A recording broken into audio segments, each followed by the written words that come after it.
Good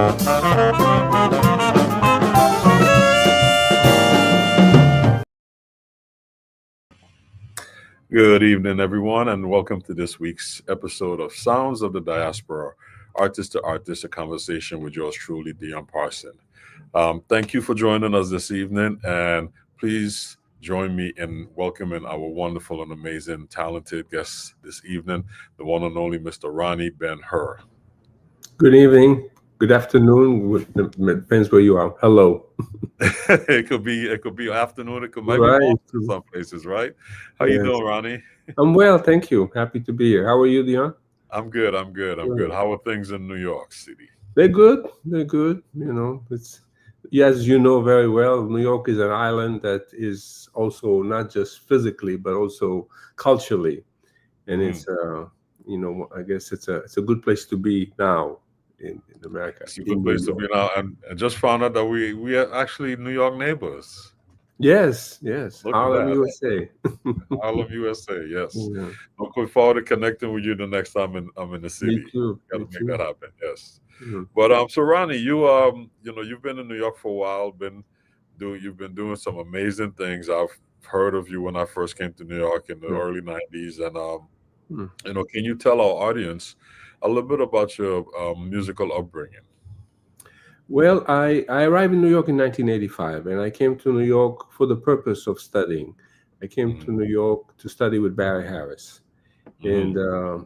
I grew up in Israel, and I grew up not surrounded at all by jazz. The music I heard, the music my parents would play at home was North African music, Middle Eastern music. My family's from Tunisia. So the exposure to jazz did not really exist until a later age. Hmm. And but I was always attracted to music, always some kind of way wanted to do something with music. And I'm the youngest of seven, and my oldest brother, the families like that, there's 17 years between us. So my oldest brothers were like little fathers to me, and my oldest sister was like a little mother to me. Hmm. And my oldest brother, he decided that I should have music lessons. And him and my mother went to the town. We grew up in a very small town where I grew up. They didn't grow up there, but I did. And they went to the city nearby and brought back a guitar. I remember that day very clearly. I remember just going outside of our apartment, and there they come with a guitar. It says, "This is yours." And here we are. So, it stayed in my hand, and I kept playing whatever I can figure out. And I took some lessons in the beginning, and learned a lot of songs from the radio. And then later, I had a bar mitzvah when I was 13, and all the money that I got, I bought a stereo, and Okay. used one. That's all we can afford. Hmm. And I listened to records all the time, try to learn the music. But that was not jazz. So my first upbringing was whatever was on the radio, Hmm. and Santana, Leonard Cohen, that kind of spectrum of things. The Beatles. Popular music. Uh, The popular music, yeah. Popular music. Yeah, this is now we're talking about early 70s. Hmm. And then at some point, when I was about 17, a friend of mine that also plays guitar, and he's a very successful composer in LA now, Amos, and he turned me on to jazz. He said, "Oh, do Okay. you know jazz?" Because he lived in the U.S. for a little bit. So I got introduced to jazz. Actually, first was the Crusaders, it's like Yeah. a tradition. Weather Report, Hmm. then Chicoria, and then I heard Wes Montgomery, and it was Hmm. like, whoa. You know. Uh, and I found a guitar as a teacher in Israel was a very good guitar player. He passed since, and he was sort of like a Wes Montgomery bag. So he was able to show me the direction. I used to go every week, practice. I mean, I was so naive, I was so excited. I would go every week, and whatever he gave me, I practice really well, Hmm. and come back and be really ready. So he said, "Oh, you're ready to go out and play." There was a club in Israel, in Tel Aviv, that was like the guys who played jazz Hmm. play there, and many of them were actually playing with pop artists because you really could make a living from that. Hmm. So, and I used to go there, as a fan. He says, now you're ready to go and sit in. And so I went, and I just fell flat on my face. I had one of those experiences, you know. Hmm. But it didn't deter me. I kept practicing.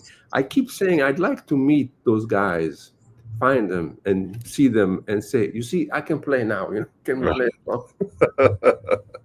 So let me ask you this. So your brother, you know, went to town and got this guitar. Did he knew at that time that you were interested in music and the guitar, or he just? I think so. I think he saw that I was kind of like, if anybody had a guitar, I would go Oh, to it okay. and pick it up, you know. Okay. But in general, he, like, when I was younger than that, he signed me up to the library.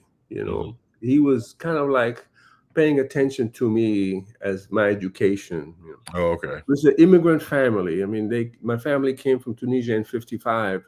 My parents did not know the language there, so they had to relearn it, Hmm. and they relied on my oldest brothers, who became educators and were very well versed in everything. So they kind of like helped us move on from this, you know, survival mode Hmm. to more, okay, you should learn, you should read, you should play, you know. Right. And so it was a combination of him seeing me gravitate toward that, but also he's thinking of, this would be a good thing for a kid to do, to learn to play music, you know.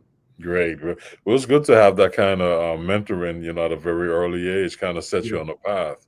So, Yeah. so fast forward, you come to New York specifically to connect with Barry Harris. I mean, I know so many musicians have gone through the Barry Harris School of Music, and they speak highly of him. So, I'm sure that was a great experience for you once you got there. It was, you know, in it's New York City, 1985. A lot of people were still around, and Barry had a club called the Jazz Culture Theater. You Hmm. remember that? I think you Hmm. came to New York after it closed, but probably you were in New York every now and then for that. And it was the school, and the classes would end around 2 o'clock in the morning. Hmm. They started at 7, and they go on. They'd have different sessions, and at the end of the night, there'd be all this gathering of musicians who would come to the club just to hang out. You know, Right. Harold Vick, Sun Ra, Lou Donaldson. They would just come to hang out. And I was 22 years old, and I would just be there like, wow. And at that time, I lived not far from Barry, so we would go home together. And a Okay. lot of time, Panonica, the baronet, she would come with her Bentley and give us a ride home. You know, Oh, okay. it was sort of like an amazing experience to Mhm. be there.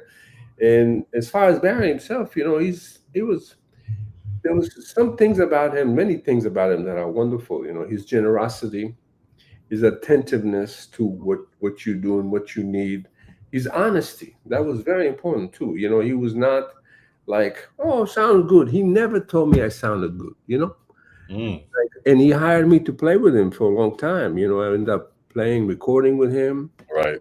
but he would never say, "Oh, sound good." Hmm. But if you didn't sound good, he would go like with his, and you go, "Oh my God, I got to go back and practice."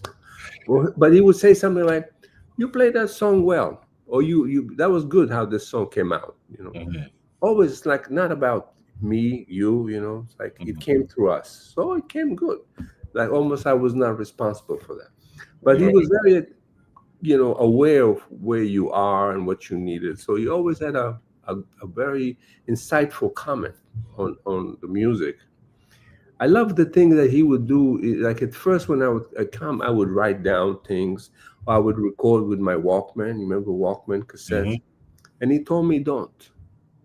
He says, don't write anything. Don't record anything. Just keep it in your mind. And I remember saying, whoa, that's a big challenge. But what would happen is I'd get home, and the first thing I would do, I was get my guitar out and go over everything. And Mhm. as soon as I wake up, I come back and go over everything so I won't forget it. Right. Whereas if I knew it was in the book or in the tape, I might neglect it, you know what I mean? And I come Mhm, back to it, you know. mhm, So that was a very good thing to have that approach. Also, I played with him for many years later, and I also would play with him in large ensemble. He had big band and string ensemble, and the guitar plays chords. You know, I would have to play chords. He never gave me music. I had to learn everything by ear. Oh wow. Okay. everything, all the songs I played with him, I learned it's all by ear. And he would have the patience to show you, no, no, no, no. And he would not say, okay, it's this chord. He would just keep going until you get it, you know. Mm. I think these are like very important tools that are beyond information, you know what I mean? Mm. Sort of like developing your intuitive sense and your awareness and your kind of like being right there in the moment. So I feel very fortunate that I was around him those years. And that's great because you got to learn from him directly. I understand there's still the Barry Harris School in place, and some of the former students Right. is working on making that happen. And I'm happy that they're still continuing his legacy. But it's really good to have gotten it from him directly.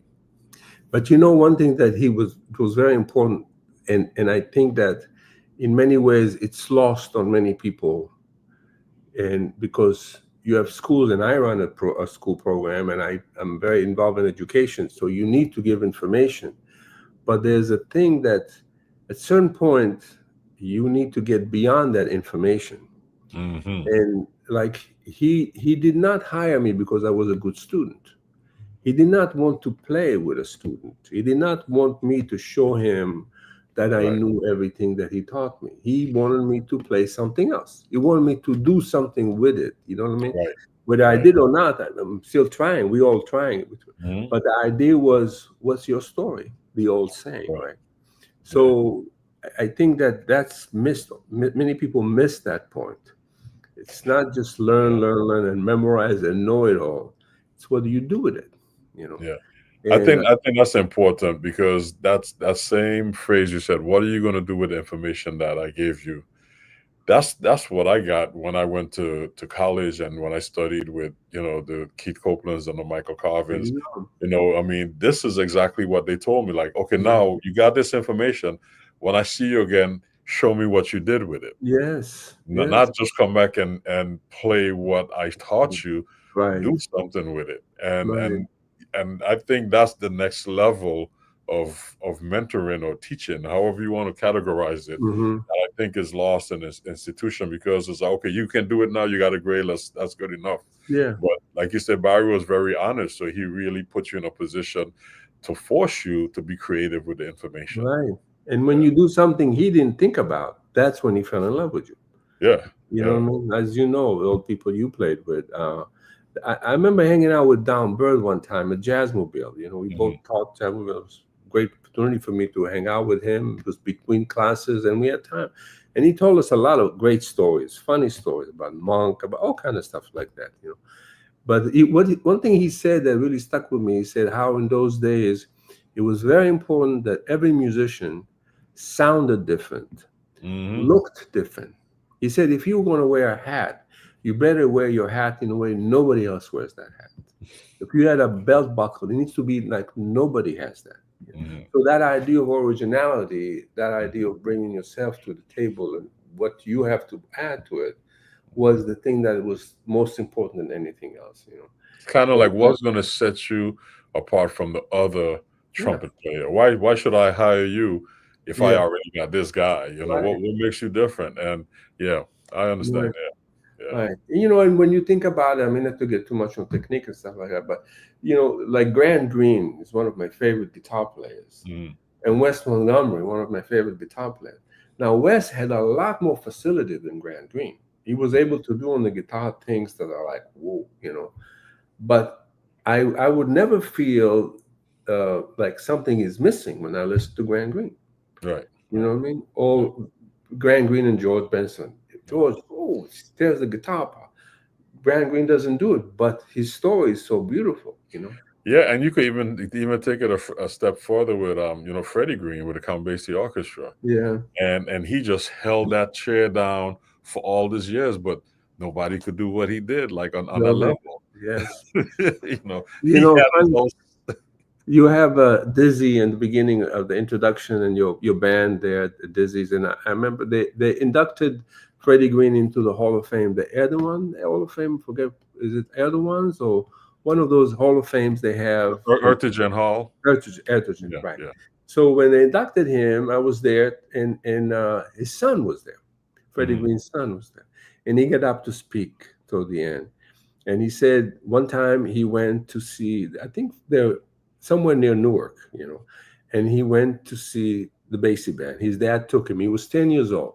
He said he sat me up like row 8 or something like that on the corner. And he said he put a bunch of candies on my lap. And he says, now you see the show and you wait here. When I'm done, I'll come get you. Don't go anywhere. So these people were sitting next to him, and he was very excited. And he was the people who were in the band. I forget the names he mentioned, but all these people were taking solos. And he said, and I was sitting there so excited, can't wait till my father takes a solo, and I'll tell him that's my father. And he said, and I waited, and I waited, and I waited, because he never took solos. He never took solos with the Basie band. But what was interesting to see is that he would take solos at home. So it's not like was not somebody who solos, right? But just he compromised, he sacrificed in a way. He did his job. He did his job. He did his job. Yeah. Wow, that's beautiful. Yeah, something to be said, because even in my jazz history class, as I'm teaching it, and I'm having the students listen to the different instrument, when I point to the guitar, it's like, well, we really can't hear it. I'm like, if you listen clearly, you're gonna, it's very prominent. It's very dominant in its, directive of where the groove is and the pulse and the feel. You remember Earl May, the bass player? Yeah, Earl May. Yeah. I remember one time we were playing a gig at Symphony Space, and we were doing a sound check, and boom, and suddenly the bass comes up. And Earl puts the bass down and says, look, I don't want to be heard. I want to be felt. That's what he was, Yeah. Freddie Green was felt. You take him out of the band, and right away you could tell, Yeah. That's great, man. You have so many lessons from some of the masters. I mean, so as you teach your students, I know it's a different day and time now as we deal with education, but as you teach your students, how much of this information that you try to impart with your students is important information? How much of it that you try to share with them? How much of information? Well, I try to share with them everything I have. I can't, but I try. Right. And I feel like somebody told me that. It says if you have some information, once you put it out, you make room for something new to come in. Okay. Some people guard the information, but I try to make them always see it in the context of we are playing music. It's an art form. It's for the sake of beauty. It's something that needs to tell you a story, yourself, your emotion, and it needs to be aesthetically pleasing. Whatever, people have different aesthetics. So what I try to always keep them, focus is not to lose sight of that. Right. Even if you know 2 scales, can you make a pretty melody with that? Can you be in that kind of idea of I'm supposed to make something pretty? I'm not supposed to show you I know something. Of course, I ask you, yes, but in terms of the end goal. And also, what's interesting for me with these classes that I teach, many of them are ensembles, and they're all adults, is the sense of community and camaraderie that they have to be in the band. In other words, to play in an ensemble and be good, you have to be aware of what the other person is doing, not just by hearing them, but feeling them. So if they want to say something more, you give them room to say something more. Right. Going back to Barry Harris, when we used to do those big concerts with all the strings and everything, he would play piano and I had to play chord. I never, ever felt that Barry blocked me from playing a chord. It's like he was so aware of what's going on that if I wanted to play a chord, some kind of way, he sensed it, and he had room for me. So to have this, feeling of community, of joint venture, of everybody trying together to do this thing, and everybody's success is your success. Yeah. That's an important thing that I try to impart with them. Many of my students are people who music is a hobby for them. So it's something that it's not like they are going to be professional at the end of the day, but they're trying to play well. And it's something that it takes them, it does kind of a feeling, makes them use it in other parts of their lives. And it's nice to see them become a community, a group of friends, people in the ensemble suddenly see each other outside and make plans and care for each other and are aware of each other, be respectful of each other. Right. Right. I think these are very important lessons that music teaches you, as Yeah. how you deal with other human beings, as part of a group rather than yourself alone. Right. Well, music is a form of playing music is a form of communication, and you said something so beautiful and unique, because I've had conversations with other guitar players and other piano players, and sometimes there's like a love-hate type of accommodation. It's like, oh, we're gonna have a guitar on the gig, man, from a piano player, because there's always a clash. Well, Right. it can be, not always. It can be a Right. clash, and it's so beautiful to hear that Barry was accommodating. But the level that you guys play at, you play with a different level of maturity, and again, it's a conversation, so when to present and when not to present. You remember the Platters, that vocal group, Hmm. Platters? So I'm talking about like a long time ago, almost 40 years ago. I did a gig, and the piano from the Platters was on the gig, and I was talking to him specifically about this. I was in my 20s, my early 20s, and I said, well, how do you handle this piano and guitar? What are you supposed to do? He says, well, if you listen, you will play the right thing. Hmm. And to me, that stuck with me. In other Hmm. words, what the first thing should I do? Listen. Yeah. Then Yeah. you'll see, oh, I can. Yes, I can. No, Mm. it fits, doesn't fit. But as long as you're aware, if you're listening, Yeah. then you are in the vicinity of being correct or doing the right thing.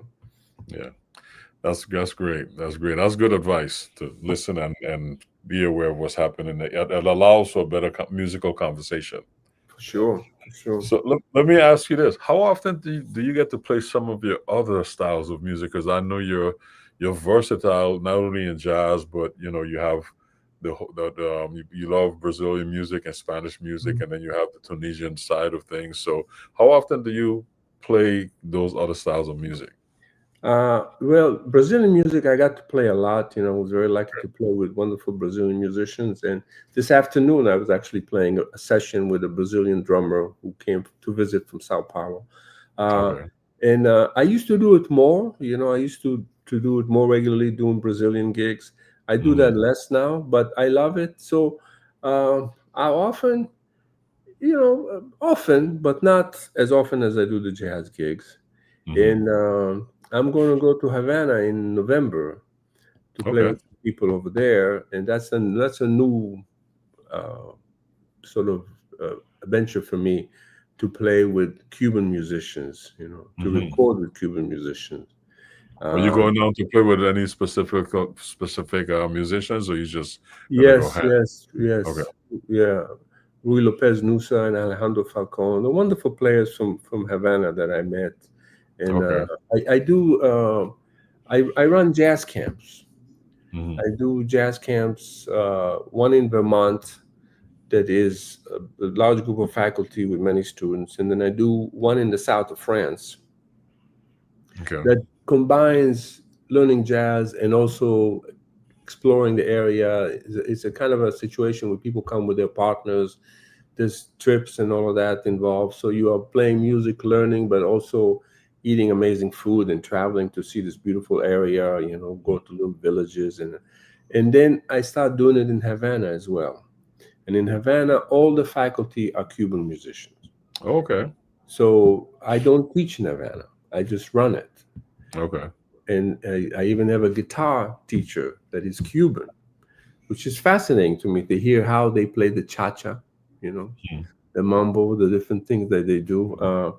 And so the people that I will play with are some of the people who work with me in that project. Okay. Yeah, Okay.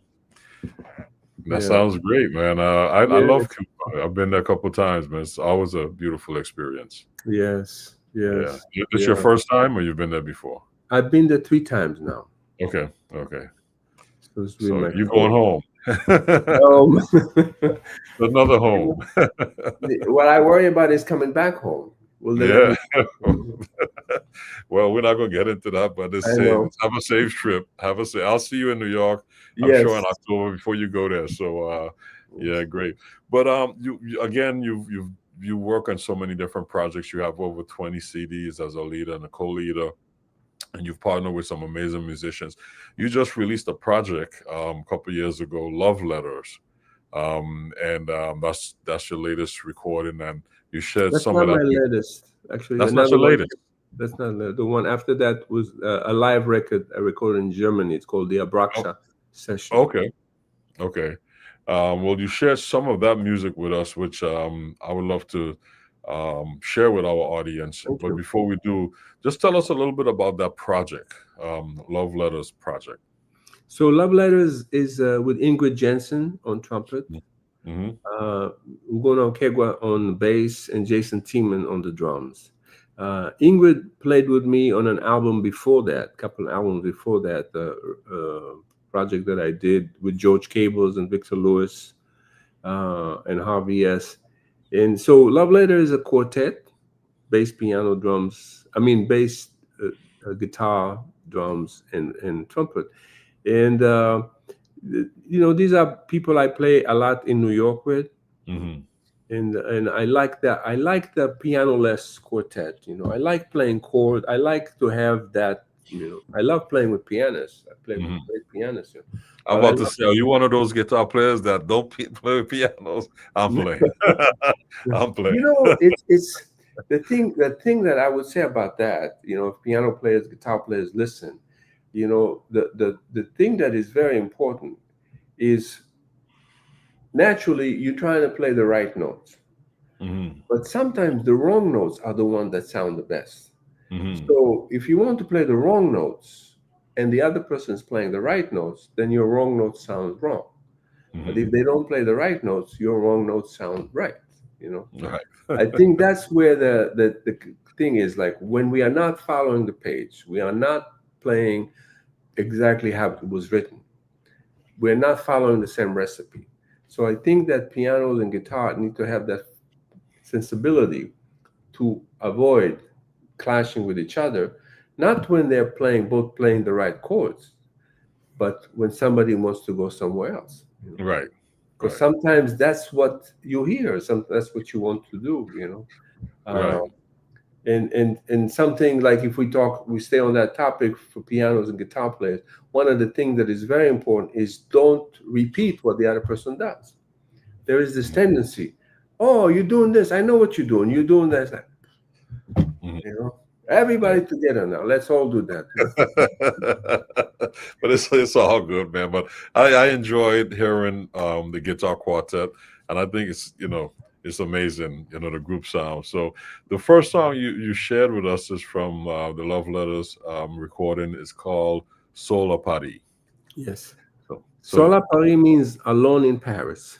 mhm, You've been to Paris many times, Dion. You ever been mhm. there alone? Oh, many times. Yeah. So Paris is a beautiful city, and it's one of those cities you don't want to be alone. Mhm, mhm. And I'm at this. I remember being like in between gigs, and I was just taking a walk, and this melody came to me. It felt like, okay, I'm alone in Paris, so that song came to me, and then I think Ingrid put a thing on it, the way she plays it. Mhm. That is another layer, you know what I mean? It's another thing that she added to it that made it even more pretty. Right. Uh, Okay. Well, let's check it out. Solar Party.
That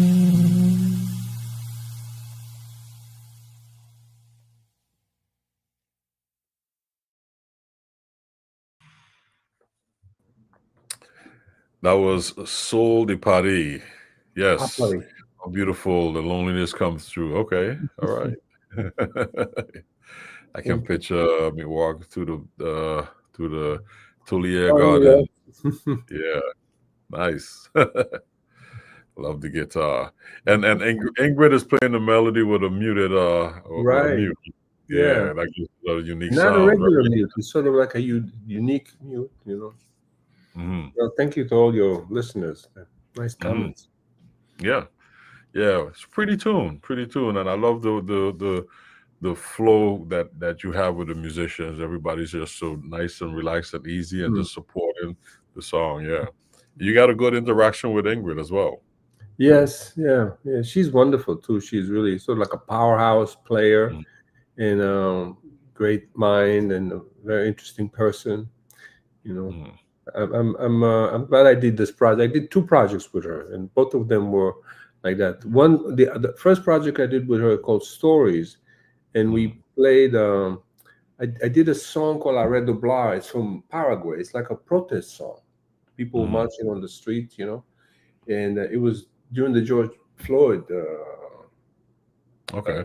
period when all the marching was kind of. I was really into that, and we played the song. Marcos Herrera was singing it, and then at the end, I told Ingrid, "Just go," and she did, and I mean, she stole the show. It's great. She just opened up, and you can hear freedom. You know, you can hear this grand soul taking off. It was wonderful. That's beautiful. That's beautiful. Yeah, she's really amazing player. I'm enjoying this. Yeah. Yeah, yeah. Yes. Yes. You So are too, Dion. You know, I heard you. That was really. You sound so great, man. oh And thanks. most people tell you that, but yeah, I want to put that in too. Yeah. Yeah, thank you. Thank you. We had a lot of fun doing that gig. That was fun Mm, stuff. Yeah, good to beautiful. hear. Beautiful. Well, I want to share your next song with our audience, and this is Mhm. another song from the same recording, um, Love Letters, and this is The House That Yusuf Built. Right. Mhm. Yusuf is my father. Yusuf Okay. Rahimahullah, you know. And you know, my family story, they came from Tunisia in 1955. They basically had to escape. And, you Mhm. know, the Jewish community in Tunisia is more than 2,000 years old. You know. Mhm. And just in January, my daughters and I went to my father's hometown, my mother's village. It was really wonderful to see. And it's Nice. wonderful people in Tunisia, you know. So Mhm. unfortunate event had pushed them off, you know, and they arrived in Israel, and it was really, we were very poor, was nothing, you know, it was very difficult. And yet my parents, both of them, had this sort of like steady and resiliency, and they ended up building this house. And my siblings, thank God, they're all very well. They do very well. They all reached very high level in their career, children, grandchildren, and it's all very good. And it's really because of their hard work. So this is sort of like a tribute to him and to Okay. that part of what he did, you know. Okay. Let's check it out. The House That Yusuf Built.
Yeah, I like that.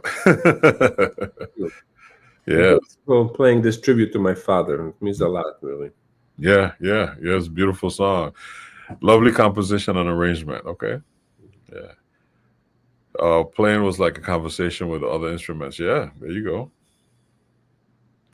I love how you started with a simple melody and developed into something completely different. Okay. Thank Yeah. you. Yeah. Music really moves me. I Wow. felt that. Our audience, they listen. Yes, Awesome. wonderful. Thank you, audience. Thank you, everyone. Yeah. And before we let you go, we're gonna give you a chance to tell them how they can follow you. But I'm sure they're gonna continue to check you out. Yeah. Yes. Just wow. Yeah. Great stuff, man. Beautiful. Beautiful. Beautiful arrangement. Beautiful Thank song. I you. like Thank that. you. Thank Yeah. So let's continue with another song that you shared with us, and this one is entitled "Waiting for JH." you. Yes. Yes. So Jim Harrison, JS is Jim Harrison, our common friend. Jim Harrison, for your listeners, was a very important promoter, producer in New York City in the 60s, 70s, 80s. And I met him through Barry Harris, and we became very good friends. Fascinating person, you know. I remember asking him, Jim, did you drive when you were young? This to give you an example of his sense of humor. He says, "Well, they told me when I was young that you couldn't drink and drive, so I quit driving." You know, yes, he was sort of like a very hip kind of person, you know. But Yeah. he wasn't a drunk. He was not an alcoholic. But Yeah. Jim was he started. I think it's called Spotlight, the magazine in the '60s that featured black artists, jazz musicians, because everybody was ignoring that. So he did that. He did many things that were sort of okay, the reality is one thing and we want something else, so I'll go ahead and do it. And then he worked with Jazzmobile for a long time, was one of the people who booked it. And this song I wrote with Chris Anderson, the great piano player Chris Anderson, and I hope your listeners will check Chris Anderson out because he's a treasure that's sort of very much under the radar. And Chris and I were rehearsing for a gig, and we were waiting for Jim. And that was one of the things with Jim. You could wait and wait and wait. So we were waiting for Jim. And while we were waiting for Jim, we said, we need to have a blues for this thing. So we wrote this blues together. Okay. That's why it's Great. called Waiting for JH. Cool. Let's check it out. Waiting for JH.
All right. That was waiting for J.H. Roni Ben-Hur. Thank you. Yes, yes. Beautiful stuff. I like that. And that's written by you and Chris Anderson, huh? Yes, yes. Did you Yeah, ever we get did. to play with Chris? No, I never had an opportunity to play with Chris. Yeah. Looking forward to it. Magnificent. Some good comments. Great music, man. Great music. Thank you, man. Thank you. Yes, yeah. So we have one more song to play for our audience, and then we're gonna wrap up the show. So let's just jump into this song real quick because of the time factor, and then we can Sure. wrap up after. So this is entitled "But I Had to Say Goodbye." Let's check it out. But I had to say goodbye.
And that was But I Had to Say Goodbye. Very pretty, bro. Thank you. Yeah, man. Beautiful music. Thank you, man. Beautiful Don't music. tell me you have to say goodbye now. We do have to say goodbye. It's that time, but I didn't set it up that way. That's just the way it worked out. Yes. Yeah. Your emotional connection is so clear throughout each song tonight. Yes. Bravo, maestro. Okay.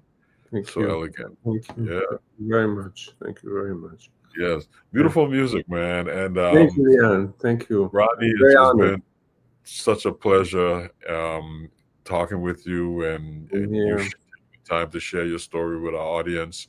Thank you for allowing us to present you on the show. I know you're very busy and there's a lot going on, but it's an honor, and it's My good honor. catching up with you. Same here. Same here. And I'll see Yeah. you soon. All the Yeah, best. well, don't leave yet. Before you go, can you tell our audience how they can follow you? Any social media, website, any gigs coming up, anything you would like? Yes. Instagram and Facebook are easy to find. Just put my name in and you'll find me. And my website is myname.com, ronibenhur.com. And that's the best way to stay in touch and also to know what's going on. I have a bunch of gigs coming up. Like I said, I run jazz camps, so there's jazz camps coming up. People who are interested in things like that, and I would love to hear from your listeners, your viewers. If they want to get in touch, it's so easy. Send a message to social media or through my website, emails. Mhm. I'd love to hear from everyone, and to Great. be in touch. Yes. Great. Ronnie, appreciate you, man. I Thank you. appreciate And you. Thank you. Thank you to Mel and to the listeners. And I appreciate everything that you do. likewise, man. You take care. Continue success. Okay. Peace to All you right. too, brother. Bye. That's the great Ronnie Ben-Hur sharing his story with us. Amazing musician and beautiful music, man. Go check him out. Go to his website and Instagram, social media, and follow him. Give him your support.